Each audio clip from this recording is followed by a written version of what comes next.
அதான் எல்லாருமே அதான் சொல்றாங்க, ஐயாவை பார்த்தா சிவபெருமான் பார்த்த மாதிரி. உண்மை அதேதான். நாங்க எந்த கோயிலுக்குமே போறோமோ இல்லையா, எனக்கு இங்க வந்துட்டாலே எனக்கு போதும். எனக்கு அது அவ்வளவு சந்தோஷம். எந்த கோயிலுக்கு போன திருப்தியும் இங்க வந்து கரெக்டா கிடைச்சிடும். எங்க மனசுல நாங்க அங்க வந்து என்ன நினைச்சிட்டு வரோமோ அதை இங்கே சொல்லிடுவாங்க. இப்போ ஒரு கோவிலுக்கு போகணும்னு நினைச்சா கூட போயிட்டு வந்துருங்கன்னு கூட அதே சொல்லுவாங்க. அதை நம்பவே முடியாது நிறைய விஷயங்கள்ல. ஐயாவோட அருள் வாக்குலாம் பாக்குறீங்களா, அதெல்லாம் எப்படி இருக்கு? அதெல்லாம் உண்மை, சத்தியமா நடக்குது அது. அந்த நம்பிக்கையில தான் நாங்க வந்துகிட்டு இருக்கோம். நான் இப்ப குடும்பத்தோட நல்லா சந்தோஷமா நல்லா இருக்கும். சரிக்கா, நன்றிக்கா, நன்றி. இது ஐயாவை பார்த்தா சிவபெருமானை பார்த்த மாதிரி இருக்குன்னு. ஆமா, நான் வந்து நேரடியாக, அதாவது இறைவன் வந்து மனிதர்கள் வந்து பார்க்கணும்னு சொல்றாங்க. அதே மாதிரி நாங்கள் நேரடியாக நாங்கள் ஐயா பார்த்தோம். ஐயா பார்த்தாலே அவங்க மனசு ரொம்ப அவங்க அதாவது அங்கேருந்து இங்கே வர்றப்ப அந்த ஐயா பார்த்தாலே நம்ம மனசு ஒரு ஆனந்தம் ரொம்ப சந்தோஷமா இருக்குது பார்க்கறதுக்கு.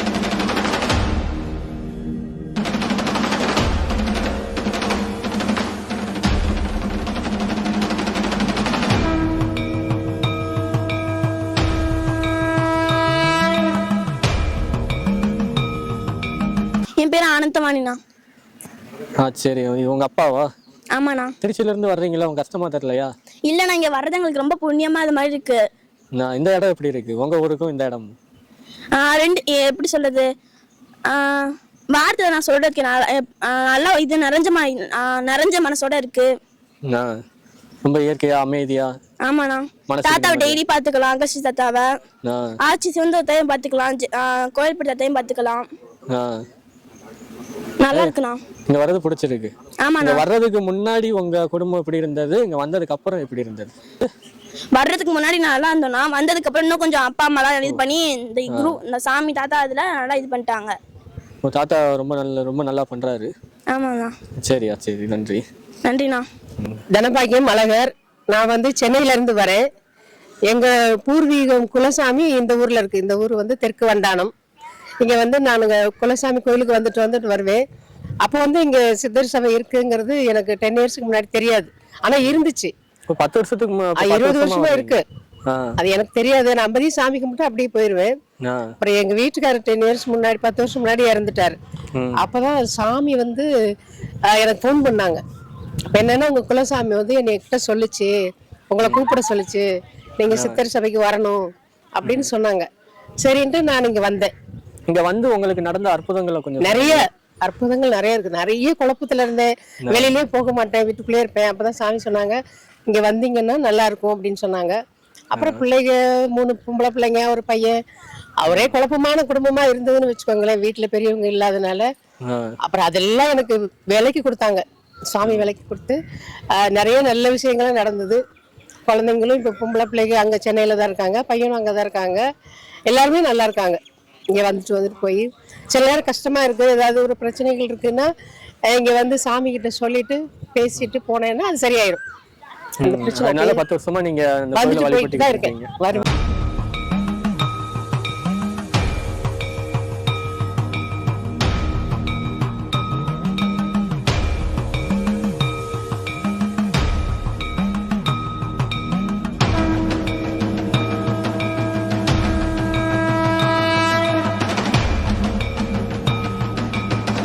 அது ஐயாவோட பேரும் புகழும் பெருகணுங்காண்டி ஒரு வார்த்தை கேட்கிறேன். ஒண்ணும் இல்ல, உங்களுக்கு நடந்த அற்புதங்கள்ல ஏதாச்சும் ஒரு அற்புதங்கள், சொல்ல முடியாத அற்புதங்கள் எதுவா இருந்தாலும் பரவாயில்ல, ஏதாச்சும் ஒண்ணு. இப்ப வந்து மிஸ்ஸஸ் வந்து உடம்புல வந்து கொஞ்சம் உடம்பு பிரச்சனை எல்லாம் இருந்துட்டு இருக்கு.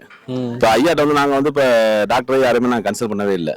ஐயாட்ட வந்து ஐயாவோட கையில அகத்திய பெருமானும் சிவமகா வாழை சித்தர் கையில சேர்ந்து வாங்கிய திருநூறு இருக்குல்ல, அதை வாங்கிதான் சாப்பிட்டு இருக்காங்க. தண்ணியில கடிச்சு அது சொல்லியிருக்கிறாங்க. அது பண்ண உடனே உடம்பு ஒரு மாற்றங்கள், ரொம்ப உடம்பு வலி இருக்கும், ஏதாவது ஒரு பிரச்சனை இருக்கும், அதை குடிச்ச உடனே எங்களுக்கு சரியாயிடும்.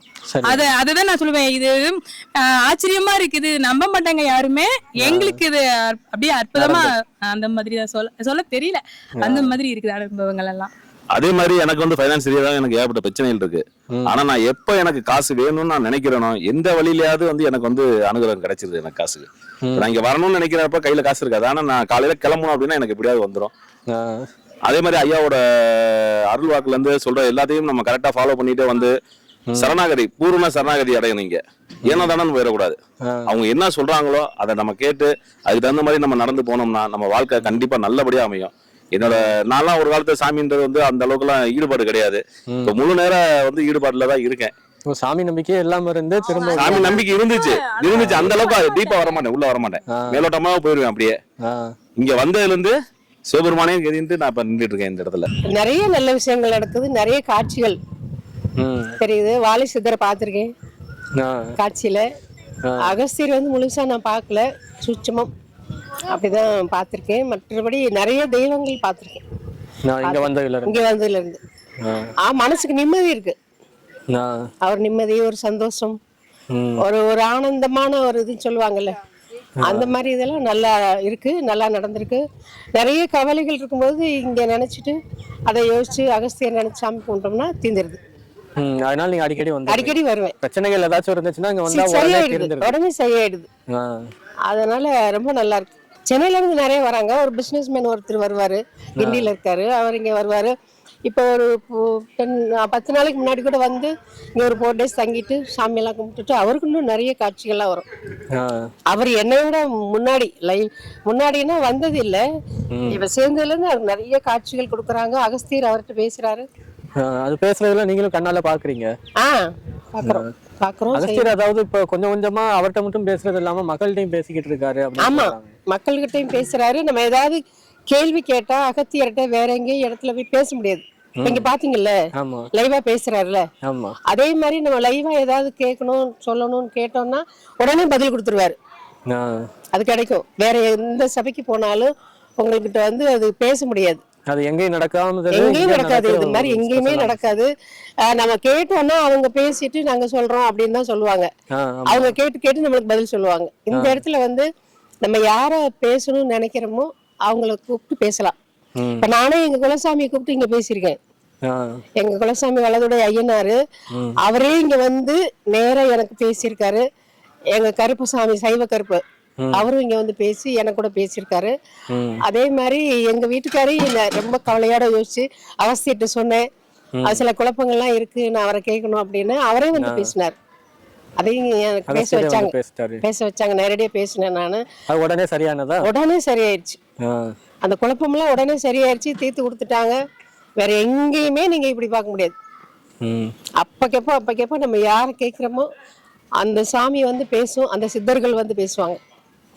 அந்த மாதிரி ஒரு இடம். அதாவது என்ன சுவாமி வந்து எங்களுக்கு சொல்லணும்னு சொல்றோமோ அந்த சுவாமியே வந்து பேசும். இப்ப நீங்க ஒரு குலசாமி உங்களுக்கு ஒண்ணு இருக்குன்னு வச்சுக்கோங்க, நீங்க வந்து உங்க குலசாமி கூட நீங்க பேசணும்னா இங்க அகஸ்தியர்கிட்ட சொன்னீங்கன்னா உங்களை பேச வச்சிருவாரு. உங்க குறைகளை கேட்டுக்கலாம், என்ன செய்யணும்னு தெரிஞ்சுக்கலாம்.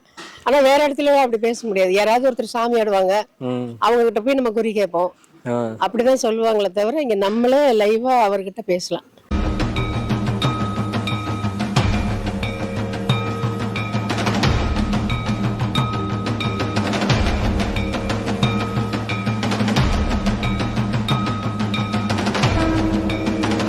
நான் திருச்சியிலேருந்து வர்றேன். என்னோட பேர் கஜேந்திர பூபதி. ஐயாவை எப்படி தெரியும்? எத்தனை வருடங்களாக தெரியும்? ஐயா வந்து ஒரு 5 மாத காலம், டிசம்பர் மாதத்துலேருந்து ஐயாவோட எனக்கு நேரடி அறிமுகம். அதுக்கு முன்னாடி சூழ்ச்சமலையிலேருந்து என்னை நிறையா அகத்துலேருந்து என்னை வழி நடத்திருக்காங்க. அவங்க தான் சிவமகா அகத்திய வாழை சித்தர்னு நேரடியாக தெரியாது, சூழ்ச்சமத்தில் எனக்கு உணர்த்திக்கிட்டே இருந்தாங்க. இப்போ நண்பர் மூலமாக ஏற்கனவே சீடராக இருந்த ஒரு நண்பர் மூலமாக எனக்கு தொடர்பு கிடைச்சது. அதுக்கப்புறம் இங்கேருந்து திருச்சி வந்து என்னைய ஆட்கொண்டாங்க. அதுக்கப்புறம் அங்கே கிளை சபை ஒன்று கொடுத்தாங்க. முதல்ல இயல்பு நிலையில கிளை சபை வந்து திருச்சியில கொடுத்தாங்க. அதுக்கு பொறுப்பை கொடுத்து நெறிப்படாத ஒரு நிலையில மனநிலையில வந்து இருந்தேன். ஆன்மீகம்னா என்ன அப்படின்னு எனக்குன்னு ஒரு குறுகிய வட்டத்துல இருந்தேன். அதுல இருந்து என்னை நெறிப்படுத்தி ஸ்திரப்படுத்தி எனக்குள்ள இருக்க நிறைய கண்ணுக்கு தெரியாத, நம்மளால யூகிக்க முடியாத அளவுக்கு உள்ள இருக்க வினைகள் எல்லாம் வந்து அதை குப்பைகள்னு சொல்லலாம் மக்களுக்கு தெரிஞ்சுக்கிட்டோம்னா, அதை வந்து இந்த 5 மாசத்துல வந்து என்னை எவ்வளவோ அதுல இருந்து தூய்மைப்படுத்தி என்னை தெளிவான நிலைக்கு கொண்டு வந்துட்டாங்க. ஆமா, அது இதுல சபையோட நம்ம சார்ந்து பயணிக்கிறப்பதான் அதோட விஷயத்துல சரணாகதி நிலையில பிரபஞ்சத்தினுடைய வடிவமா, அண்ட சராசரத்தினுடைய வடிவமா தான் நான் அவங்களை உணர்ந்திருக்கிறேன். இது வரைக்கும் ஒரு இயல்பு நிலையில இருக்கிறதுனால ஒரு மனிதன் சும்மா ஒரு வேஷ்டியும் ஒரு துண்டும் மேல்நிலையில போட்டிருக்காங்க அப்படிங்கிறதுனால நம்ம இயல்பை பாத்திர முடியாது. ஆனா வந்த 2 நாள்ல டிசம்பர் மாசம் 13ஆம் தேதி திருச்சிக்கு வந்தாங்க. வந்ததுல அந்த 2 நாள் எங்களுக்கு அண்ட சராசரத்தை காமிச்சிட்டு போயிட்டாங்க. நாங்க ஒரு 3 நாள் ஸ்தம்பிச்சு போயிருந்தோம் ஃபேமிலியோடவே. என்னன்னே தெரியாம இருந்தோம்.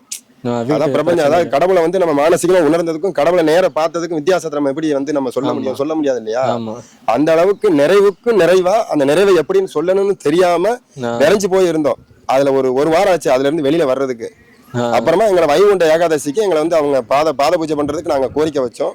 பாத பூஜை கேட்டோம். அது பாத பூஜைக்கு அனுமதி கொடுத்தாங்க. சபைக்குன்னு நிறைய சட்டத்திட்டங்கள்லாம் இருக்குது. அது உடனே முதல் பாக்கியமா எங்களுக்கு பெரும் பாக்கியமா கொடுத்தாங்க. நாங்க குடும்ப சகிதமா வந்து குருநாதருக்கு வந்து பாத பூஜை பண்ணி அந்த அரும் பாக்கியத்தை வந்து அடைஞ்சு இது வரைக்கும் நாங்க பயணிச்சுட்டு இருக்கோம். இந்த ஆற்றலை வந்து வாய் வார்த்தையினால சொல்ல முடியாது. ஏன்னா பிரபஞ்சத்தோட வடிவத்தை எப்படி நம்ம ஒரு வார்த்தையில சொல்ல முடியும்? பிரபஞ்சம்னு மட்டும்தான் சொல்ல முடியும். அது உணரதான் பிண்டத்துக்குள்ள அண்டம் இருக்கு, அண்டத்துக்குள்ள பிண்டம் இருக்குங்கிறத வந்து அண்ட சராசரத்தை நம்ம மனித வடிவில பார்க்கக்கூடிய நிலையை முதல்ல நான் பார்த்தது டிசம்பர் மாசம். பிரபஞ்சமே சீடனை தேடி வந்த ஒரு பெரும் அரும் பாக்கிய சீடனா நான் இருக்கேன். அது இதை விட எனக்கு ஒரு புண்ணிய நிலை ஒண்ணு இந்த பிறப்புல எனக்கு கிடைக்குமானா அது இல்ல. அது இந்த பிறப்புல எனக்கு கிடைச்சதா நான் உணர்றேன். நான் இதை விட ஒரு பெரிய நிலை ஒண்ணும் இல்லை. அந்த நிலை என்னை தேடி வந்து ஆட்கொண்டதே உயர்நிலை தான். அப்ப இதுக்கு அடுத்து நடக்கக்கூடியதெல்லாம் எவ்வளவு பெரிய நிலைங்கிறது வந்து இதுக்கு இனி வரக்கூடிய சீடர்களுக்கு ஒரு பெரிய உதாரணமான ஒரு நிலையை வந்து உயர்நிலையை வந்து எனக்குள்ள கொடுத்து ஆற்றலை கொடுத்து என்னை அவங்களுக்கு குருநாதரோட பயணிக்கக்கூடிய ஒரு பெரும் அரும் பாக்கியத்தை கொடுத்துருக்காங்க. சபையோட சார்ந்து இருக்கிறப்ப அந்த கருணை பெருங்கருணையோட அந்த வடிவத்தை வந்து பார்த்ததும் உணரக்கூடிய விஷயம் கிடையாது. சரணாகதி முழுசா நான்கிற நிலை இல்லாம அகந்தை இல்லாத ஒரு நிலை, நான்கிற அடையாளமே இல்லாம அகந்தையே இல்லாம முழு சரணாகதி குருநாதரத்தோட இந்த பிரபஞ்சத்துல எதுவுமே கிடையாது அப்படிங்கிற மனநிலையோட சீடன்கிற அங்கீகாரம் மட்டும்தான் இருக்கணும். சீடன்னா பொதுவான ஆள் அப்படிங்கிற மனநிலையோட வந்து சரணாகதியில இருக்கிறப்ப குருநாதருடைய பெருங்கருணை பிரபஞ்ச ஆற்றல் வடிவமா குருநாதர் இருக்கக்கூடிய பெருங்கருணை வந்து அது கிடைக்கக்கூடிய அனுக்கிரகத்தை எல்லாரும் இன்னைக்கு அனுபவிச்சுட்டு இருக்கோம். அதுல எனக்கு மிகப்பெரிய பங்கு. ஆமா, நாங்க குழந்தைகளோட பயணிச்சுட்டு இருக்கோம். ஒரு பெரும் பாக்கியம்தான்.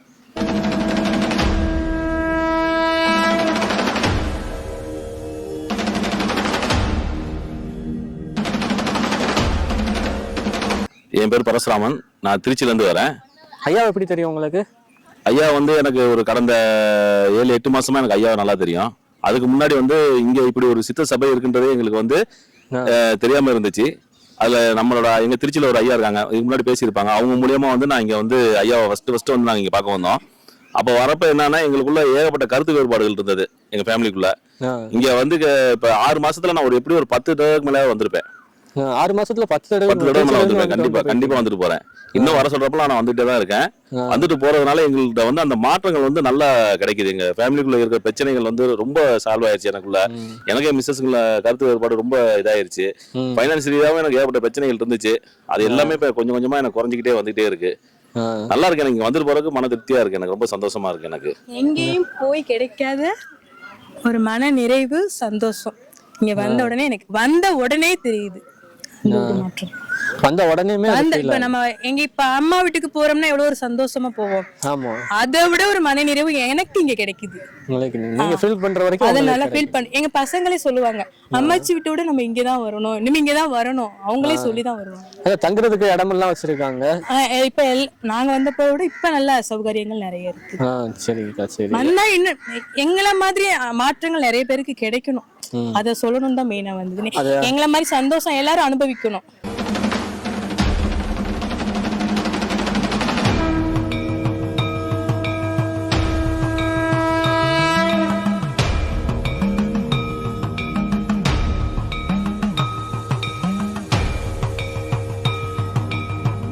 ஐயா உங்களுக்கு எப்படி தெரியும்? நான் இங்க டைரக்டா ஐயா பார்க்க இங்க வரல. இங்க ஹில் சபை வந்து திருச்சியில இருக்கு. அதோட சீடர் மூலியமா நான் வந்து பார்க்க வந்தேன். எனக்கு ஒரு 30 வருஷமா ஒரு உடல் ரீதியா பெரிய பிரச்சனை ஒன்று இருந்துச்சு. அது நான் எவ்வளவு ஹாஸ்பிட்டல் போயிட்டு வந்திருக்கேன். பரிகாரம் பண்ணி பார்த்தேன், எதுவும் சரியாகல. ஆனா அப்புறம் என்னோட ஹில் சபையோட சீடர் மூலியம் வந்து ஒரு 4 மாசத்துக்கு முன்னாடி நான் இங்க வந்தேன். வந்து பார்த்துட்டு எனக்கு ஒரு ஆகும் சொன்னாப்புல 48 நாள் அதை கடைபிடிச்சேன். அது 48 நாள் நடக்கிறப்பயே எனக்கு வந்து எல்லாமே சரியா போயிடுச்சு. அதே மாதிரி என்னோட மனைவிக்கும் அது மாதிரி இருந்துச்சு. அது அவங்களுக்கு ரொம்ப சீரியஸா 2வது டெலிவரி ரொம்ப சீரியஸ் ஆயிட்டாங்க. அவங்களுக்கு வருஷத்துக்கு எப்படி ஒரு 7-8 மாசம் ஹாஸ்பிட்டல்ல போயிடுவாங்க வந்துட்டு. இப்ப அவங்களுக்கு ரொம்ப நல்லபடியா இருந்து அவங்க நல்லபடியா இருக்காங்க. அவங்க நல்லா இருக்காங்க. அவங்களுக்கு எந்த பிரச்சனையும் இல்லாம அவங்க நல்லபடியா இருக்காங்க.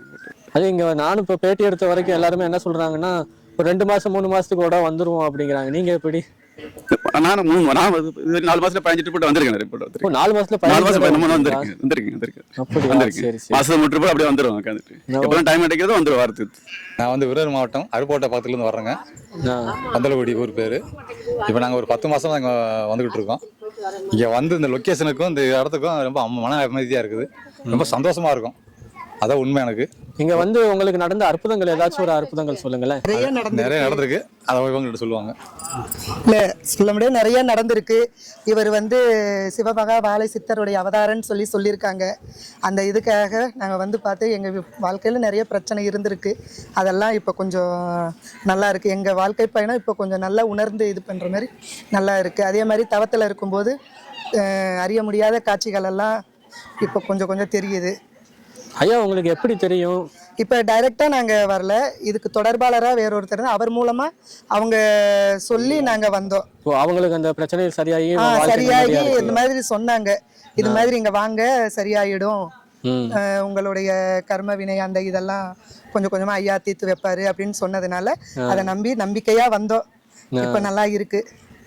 அதனுடைய ஐயாவோட ஆசீர்வாதத்தோட நாங்கள் எங்களோட இதை தொடர்ந்துக்கிட்டு இருக்கோம். மாதம் மாதம் வந்துடுவீங்களா? மாசம் முடிஞ்சா வருவோம். இல்லாட்டினா ஐயாவே சொல்லியிருக்காரு, இப்ப எங்க இடத்த பார்த்து நீங்க கும்பிட்டாலே எங்களுடைய ஆற்றல் உங்களுக்கு கிடைக்கும், உங்களால முடிஞ்சா வாங்க அப்படின்னு சொல்லியிருக்காரு. முடிஞ்சா வருவோம், இல்லாட்டினா நம்ம அங்கேயே வீட்டிலே இருந்து ஐயாவை நினைச்சு நம்ம கும்பிட்டோம்னா நல்ல ஆற்றல் கிடைக்குது.